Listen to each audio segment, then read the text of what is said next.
देखो दूसरा नंबर जो अध्याय का हम लोग का अति लघु दिया हुआ है 5 गो।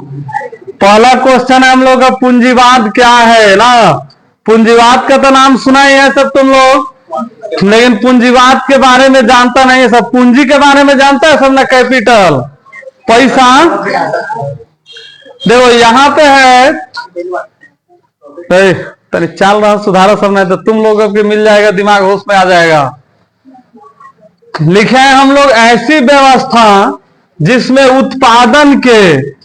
उत्पादन के सभी साधनों पर ना किसी एक व्यक्ति या संस्था का अधिकार होता है, उसी को हम लोग क्या कहते हैं, पूंजीवाद कहते हैं। यानी कि सभी आदमी का अधिकार नहीं होता, किसी एक व्यक्ति का अधिकार होता है किसी भी संसाधन पे या किसी भी उत्पादन पे, तो वही हमारा पूंजीवाद कहलाता है। अब मान लो एक आदमी का अधिकार है, अगर खेती कर रहा है 1 बीघा खेती किया तो पूरा पूंजी उसी के ना पास आएगा, तो इसलिए पूंजीवाद है। देखो दूसरा नंबर खूनी रविवार क्या है, तो 9 जनवरी 1950 को जार की सेना ने निहत्थे लोगों पर गोलियां बरसाई। निहत्था मतलब बेगुनाह है, बेगुनाह नहीं, निहत्था का मतलब होता है जिसके हाथ में हथियार नहीं हो, कुछ भी नहीं हो, खाली हाथ हो ना।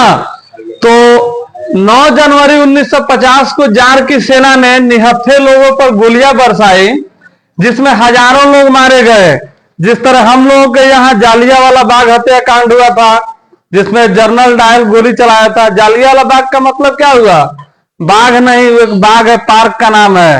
हाँ, तो वहां पे जनरल डायर गोली चलवाए थे जिसमें बहुत लोग मरे। तो उसी तरह है, पंजाब में है, तो उसी तरह ये खूनी रविवार है कि जार की सेना ने निहत्थे लोगों पर गोलियां बरसाई, जिसमें हजारों लोग मारे गए। और वो जो दिन था, कौन सा दिन था, रविवार था, इसीलिए इस दिन को हम लोग खूनी रविवार के नाम से जानते हैं। हाँ देश है, हाँ जार का माने एगो राजा भी होता है, अभी आगे तुम लोग पढ़ेगा सर। अभी देश इतना है कि बहुत का नाम भी नहीं सुना है हम लोग, एक बार लिस्ट देख लिया जाएगा। देखो तीसरा नंबर क्वेश्चन है अक्टूबर क्रांति क्या है, तो 1917 की रूस की महान क्रांति, यानी कि रूस में 1917 में जो क्रांति हुई थी उसी को हम लोग अक्टूबर क्रांति के नाम से जानते हैं। अभी इसको भी डिटेल्स में लिखवाएंगे तुम लोगों को। देखो सर्वहारा वर्ग किसे कहते हैं, तो सर्वहारा का तो मतलब जानता है सर तुम लोग। सर्वहारा से क्या दिमाग में आ रहा है, हरा भरा ना। तो समाज का वैसा वर्ग जिसमें किसान, मजदूर एवं आम गरीब लोग, यानी कि कह दे इसको कि सभी प्रकार के लोग आपस में मिलजुल के रहे, तो उसी को हम लोग क्या कहेंगे, सर्वहारा वर्ग।